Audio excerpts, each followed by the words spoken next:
Om.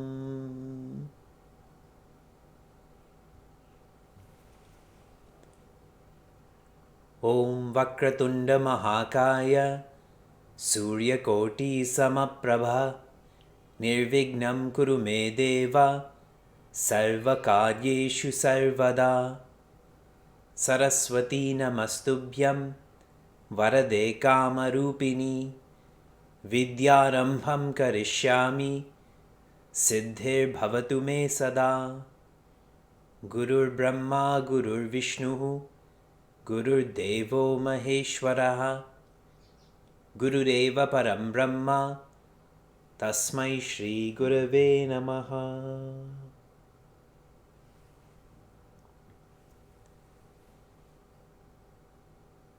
We invest 1 minute to invoke toughness and evoke hope.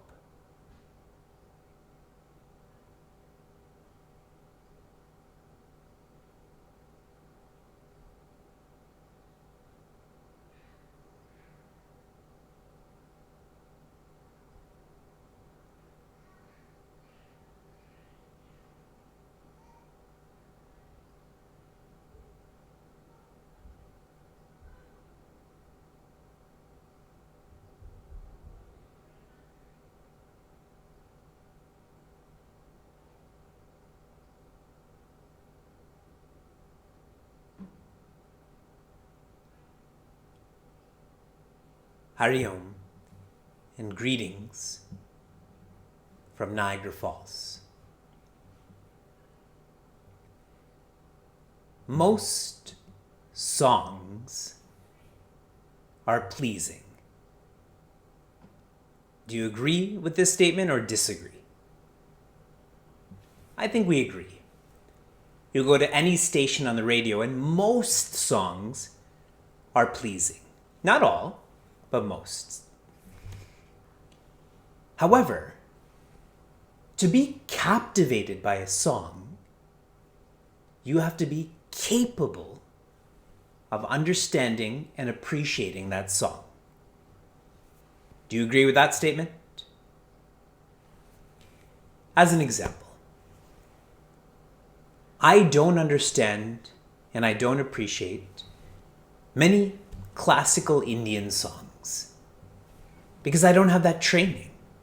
I'm ignorant. Just like all of you are with Pearl Jam. Yes? I'm enlightened when it comes to Pearl Jam.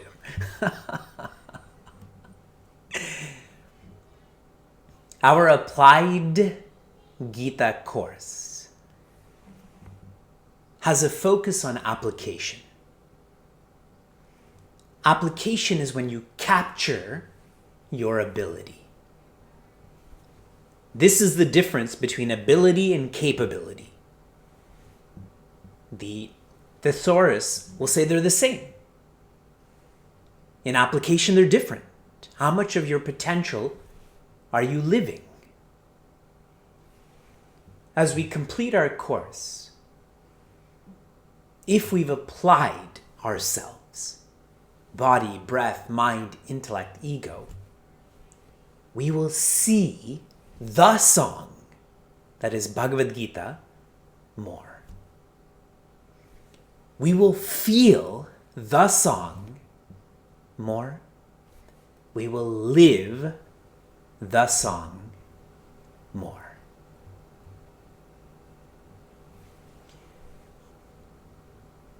In May, we are focusing on applied Gita in freeing. how to be free once and for all. Not a lifetime, but all lifetimes. Srimad Bhagavad Gita has a focus on dharma, which is our unchanging responsibility. Now, what do you think dharma's focus is? On Brahma, which is infinite nature. Please be clear about that. Srimad Bhagavad Gita is not about the means. Srimad Bhagavad Gita is about the ends. Infinite nature. But how do you feel, how do you live this infinite nature? Through the means, which is our unchanging responsibility. In chapter 12, verse 20, what we explored was converting values into virtues. In Sanskrit, this is called bhagya. One who is fortunate is one who is virtuous. And when one is established in all virtues, then one really is Bhagwan. Bhagya is the means, Bhagwan is the end. In this shloka, Bhagwan Krishna said, such a seeker who's converting values into virtues is very dear to me, as in, is one with me. We then move to chapter 18, verse 66, where the emphasis is a shift in dependence. We are dependent on our own effort. In this verse, what Bhagwan Krishna is sharing is, your effort can only take you so far. You have to evolve, you have to let go and depend on me. Depend on my effort. What Swami Tejomayananda shared in our Tulsi Ramayana course when I was in the ashram. In Kali Yuga, an age of sheer selfishness, you have to depend on his or her effort to be freed from selfishness. Your own effort cannot take you to selflessness. You need to ask for help. This is why in Kali Yuga, japa is so impactful. You have to depend on that effort, not your own effort. The same is shared in Srimad Bhagavad Gita. For all who are in the Vedanta and Ramayana course, as Swami Prakashananda shared, Bhagavad Gita is the script and Ramayana is the play, as I've been highlighting. And finally, our final shloka of our course. Chapter 2, verse 55. Do you all know that we also explored chapter 2, verse 54? Do you also know we explored chapter 2, verse 76? There's not 76 shlokas in that chapter. You do know that, yes? Such commitment to facts that all of us are engaged in. Chapter 2, verse 54, what we explored was, how does an enlightened person think and speak and sit and walk? In other words, how do they act? And we explored this verse in our course simply to think more deeply. We can empathize with our family, we can empathize with our friends. Can we also empathize with the greatest? And now in this verse, we come to the answer. This verse is to be the lighthouse for our living. This is the verse that should be our biography, our eulogy. This is the beginning of the Sthita Prajna Lakshanas. Lakshanas means indicators. Prajna means wisdom. Sthita means unchanging wisdom, or indications of one who knows their infinite nature. And though lakshanas is used in a plural, there is only one indication of one who is enlightened, and that is this verse. I believe there's 18 verses from 55 to 72. The remaining 17 verses are simply a commentary and elaboration on this verse. Have I built this up enough, or shall I continue? Do I keep building, or do I get into the verse? Shri Bhagavan Uvacha, Shri Bhagavan Uvacha, Prajahati Yada Kaman, Prajahati Yada Kaman, Sarvan Partha Manogatan, Sarvan Partha Manogatan, Atmanyevatmana Tushtaha, Atmanyevatmana Tushtaha, Sthita Prajnastadocchate, Sthita Prajnastadocchate.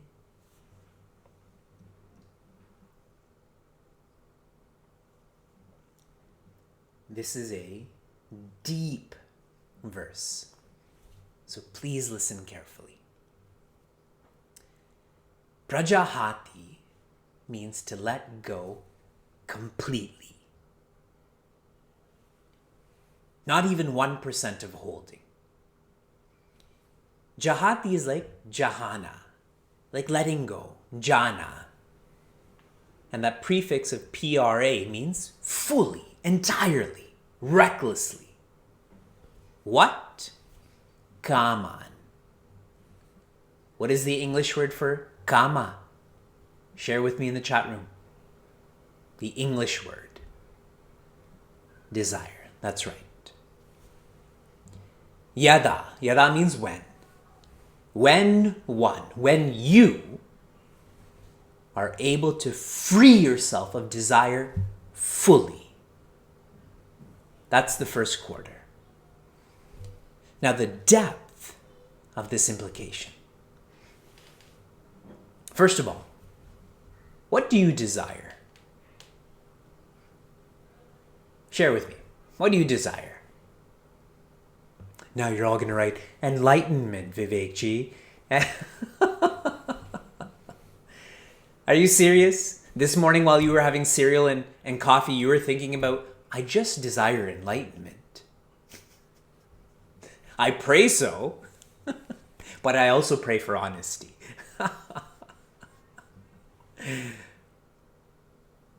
Our three locuses of desire are putreshana, vitteshana, and lokeshana.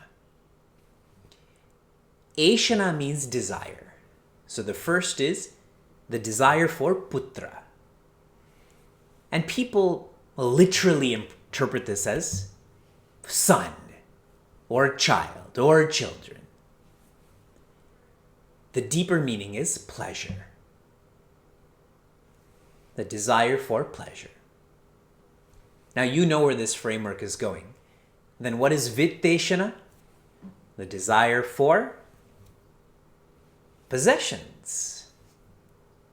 And lokeshana, the desire for position. Pleasure, possession, position. You must be annoyed hearing this from me so many times. When these desires are let go of. Okay. Why do we have these desires? The desires we have, the ashanas, the cause for these is known as vikshepa or projection. Desires come from projection. And for those who are joining in Meaningful Mornings, I've shared, this is what the ego does. The ego identifies, the ego separates, and the ego, remind me, what is the third and the most expressive part of the ego? You got this. Expects, yes, expects. And I had shared the ego expects in 3 ways. From grosser to subtler. In the grossest way, recognition. My name on the wall. Subtler than that is appreciation. This happens very much at a family level. You don't appreciate me. And the subtlest, and I find myself struggling with this, is being included, inclusion. So, recognition, appreciation, but the subtlest is inclusion. No one wants to be excluded, yes? So, ashana or desire comes from vikshepa or projection. Now go deeper. Vikshepa is the effect. What is the cause for vikshepa? What is the cause for projection?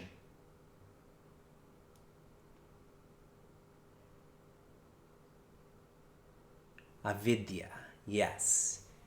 And here I'm going to share incompleteness. I feel incomplete, so I project completeness on articles, beings, and circumstances, or pleasure, possession, position, and then I start to desire them. Do you all feel the genesis?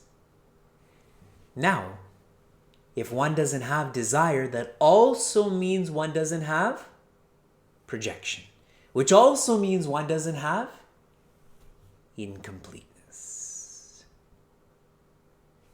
We move on to the second quarter. Sarvan Partha Manogatan. He's addressing Prince Arjuna as Partha. All of these desires, all, Sarvan, they're gone, gata, from the mana. Does the mind have desires? No. Before you answer, I'll say no. The intellect has desires, or ashana. The mind has thoughts, or vrittis. And then the body has actions, or karma.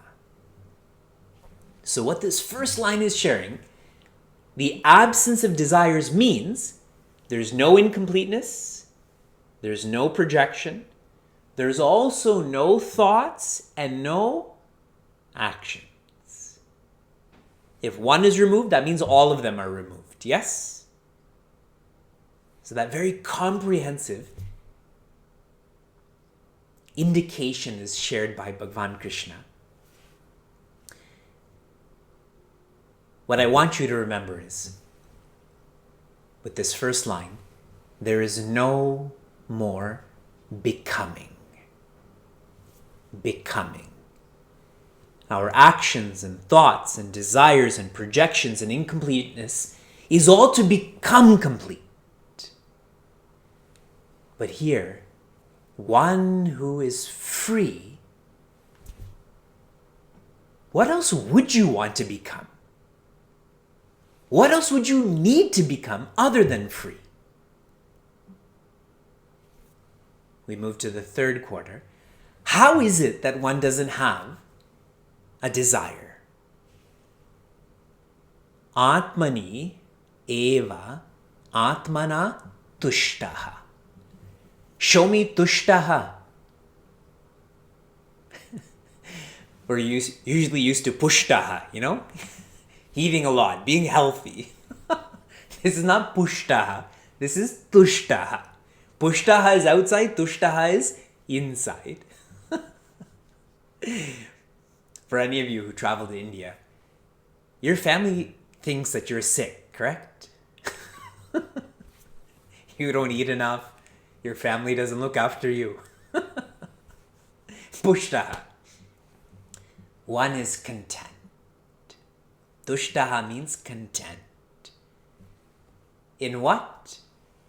The relative self is content with the absolute self. The word Atman is used twice. So small s self, big S self. Okay. I had shared in our review of the Meditation and Life course. And I really enjoyed our review. I don't think anyone else enjoyed it, but I enjoyed it a lot. I am in awe that Swami Chinmayananda has taken the Yoga Sutra and made it available to us. I explained what the word samadhi meant or means. Sam means full. Well. A means full, and dhi means placed. When the relative self, body, breath, mind, intellect, and specifically ego, is well and fully placed in the spirit, then what does one experience? Joy, contentment. Ananda. That's what this quarter is highlighting. One who knows their infinite nature, they are living in samadhi. How we can relate to this? We have to build up our relative self. Your body has to be calm. Your breath has to be natural. Your mind has to be quiet. Your intellect has to be still. When you build up your relative self, you feel more confident, no? You have the confidence that, I'm going to go back to the Meditation and Life course again. You know what the reflection adventure of the lifetime is that I shared with everyone? You should plan for your enlightenment. In this lifetime, you will be enlightened. That degree of confidence one has to have. And when you do have that degree of confidence, you will start to depend on the absolute self. But if you lack that confidence, you will still depend on the relative self instead of the absolute self. You'll still be logical rather than faithful. This quarter is sharing one has to depend on the absolute self. Sthita prajnas tadocchate uchate. This is shared as prajna. Jnana, or knowledge, is I know God. Prajna, or wisdom, is I am God. I know happiness and I am happiness are completely different. Even in the negative, I know COVID and I have COVID are very different, yes, in the negative. So obviously the positive would apply too. I know happiness and I am happiness is different. Sthita. Sthita means firm, stable, unchanging. What's fascinating about this whole section of Bhagavad Gita is we treat this to be extraordinary, when what this should be is normal. Astita should be abnormal. Correct? We've completely changed that paradigm. Not following Vedanta is normal. Following Vedanta is abnormal. Dependent joy is normal. Independent joy? What's wrong with you? That's why I love this verse. I love that last quarter. This is normalcy. To summarize this verse, this is the verse. This is the verse of the Applied Gita course. To feel the logic and possibility of being independently joyous. If any of you have thought about, why does he keep saying independently joyous? This has come from that third quarter. Atmanyevatmana tushtaha. When you depend on the self, that is the same as independent joy. Logically, this is possible. And faithfully, this is possible.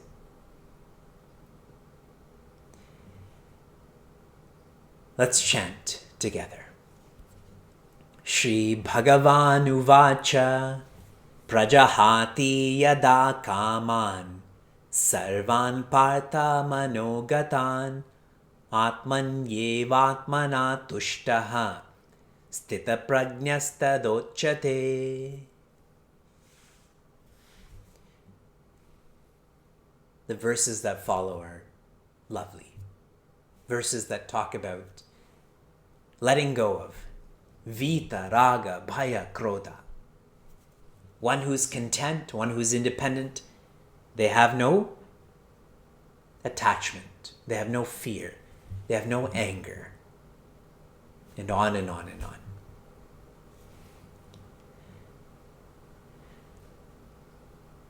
We began, you were waiting for my own. We began our Applied Gita course with the plan to explore 35 verses out of 700. What is 35 divided by 700? Quickly, type it in calculator, Google calculator. 5%. Not 20, we have not studied 20% of Bhagavad Gita. We've studied 5% of Bhagavad Gita. And what we're going to do now is study 1% of Bhagavad Gita. The 35 verses that I've navigated with you, I'm now going to condense into 9 verses. 1 verse per month, 1 verse per application. If this verse is the lighthouse, all of the 9 verses I'm going to share with you are the steps to get to that light. Listen carefully. Take lots of notes. In September, we began with evolving. And the verse, we studied again, 4 verses per month, other than this month. The verse that I want you to hold on to is chapter 2, verse 7. In this chapter, in this verse, Prince Arjuna shares with Bhagavan Krishna, I need help. I need help in a relative way. I definitely need help in an absolute way. Our application here is become honest. Become honest. Be honest about your weaknesses. Be honest about your strengths. In October, we moved on to deciding. Applied Gita and deciding. We went to chapter 18, verse 37. And what this verse highlights is focusing on happiness is hard in the beginning and easy at the end. First poison and then nectar. That's a very non-Western example. What example would you use for nectar? Lemonade? Iced tea? Condensed milk? I want you to come up with an example for nectar. I think in India they appreciate nectar more. Whenever we have to make decisions, we should think long term. Think about independent joy. Become productive. Our application is become productive. So become honest, become productive. In November, communicating. Chapter 17, verse 15. That is your verse. Bhagavan Krishna taught us how we should speak. All we speak should be truthful, useful, and beautiful. Become careful. Become careful with what you say, especially with the internet. No? Who owns all of the photographs that you post? Mark Zuckerberg. You think you own those?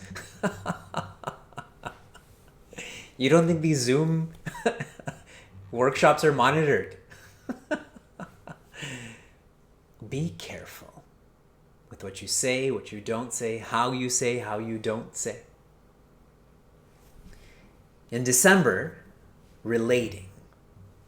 And this was verse 9 of chapter 6. I shared with you that there's 10 different types of personalities. 9 specific ones, and the 10th is in general. I shared this as the ugly, the bad, and the good. That's the framework that I moved up through. And our application is become understanding. Become understanding that there's all sorts of people. And those sorts of people change even more based on the circumstance. If they're hungry, they change. If they're happy, they change. In January, we continued to working. And our verse here is 11 of chapter 13. 13:11. This is the beginning. This is values that are needed to tune into knowledge. And what I shared was, when you work, don't work for a check. Work for your own growth. Don't work for the growth of the company. Work for your own growth. And what's universal about this message is, it's not professional. There's lots of students in this course. There's lots of volunteers in this course. There's lots of professionals. Any work you're doing should be for your own growth. And the harder the work, the more the growth. So, become reflective. All of the work, all of the school, whatever you're doing, become reflective. How can you grow through this? In February, we moved on to parenting. And we took up chapter 4, verse 28. As a parent, all you do is give, period. You get nothing. But tired and depleted. I don't teach these classes for you. This is my therapy. This is my venting on my living and my lifestyle.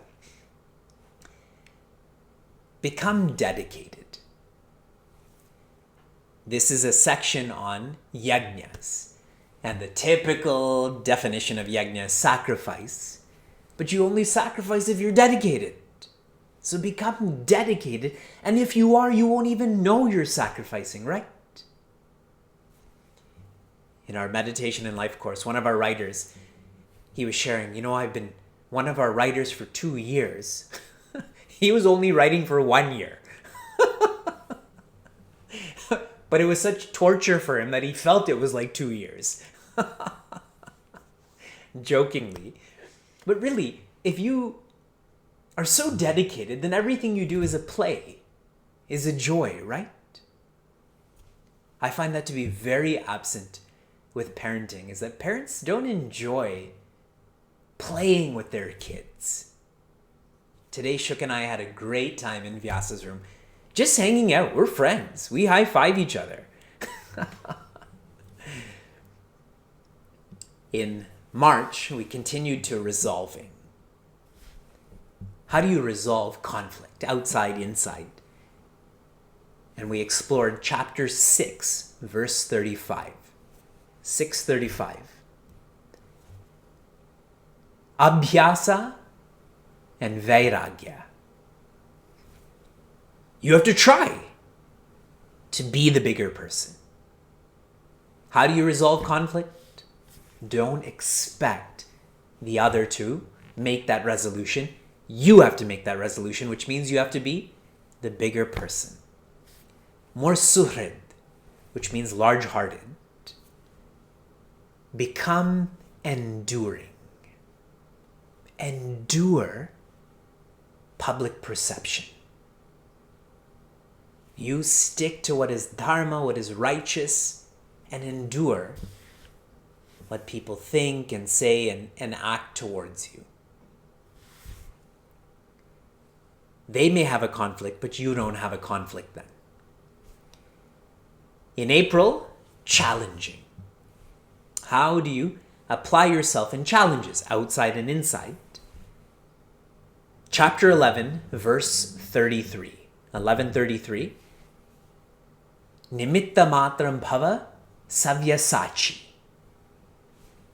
One who has no weakness is one who knows that they are not the doer, but they are a instrument. Doership, instrumentship, observership, and then beership. Only someone in this course would know what beership means.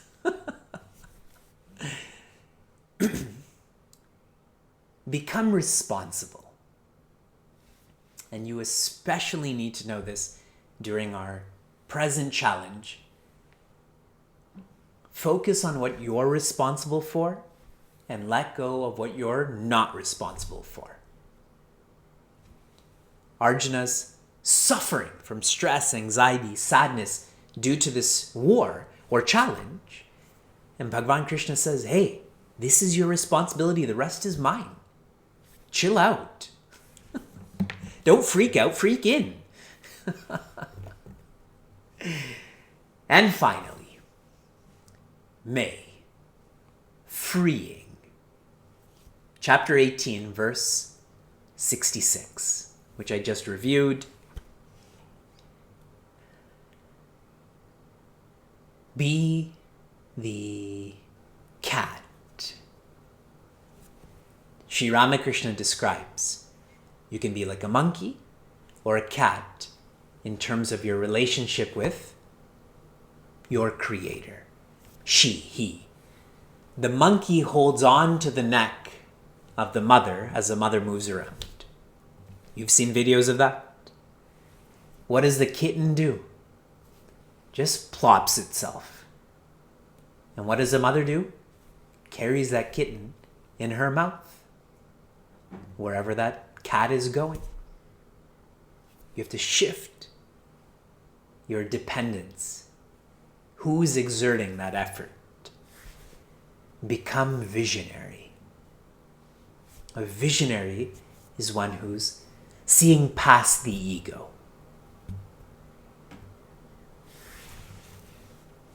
Everyone caught the chapters and verses? I'm going to share the becomes again. Become honest, become productive, become careful, become understanding, become reflective, become dedicated, become enduring, become responsible, and become visionary. Now, anyone who's listening carefully, which you all are, This word become is not a word that I'm fond of. I describe this as bhavaroga, the disease of becoming, yes? But this becoming is leading one to being. See, there's an unbecoming and there's a becoming. All that we have explored over 9 months, 35 verses, all of this becoming is a build-up to being. One who is content, one who is independently joyous. They have nothing to gain, so they have nothing to lose. No gain, no loss. They're being. Nandati, nandati, nandati eva. That's how Acharya Shankara describes one who's a sthita prajna. They enjoy. All they do is not enjoy, enjoy. You must be really annoyed with my navigation of these words. See, this is the benefit of being poor with English. That was my poorest subject in high school, and then I just stopped studying it after high school. Once it became non-mandatory, I'm out. It's conducive to studying philosophy because philosophy is not about the technicalities, it's about the bhava, beership.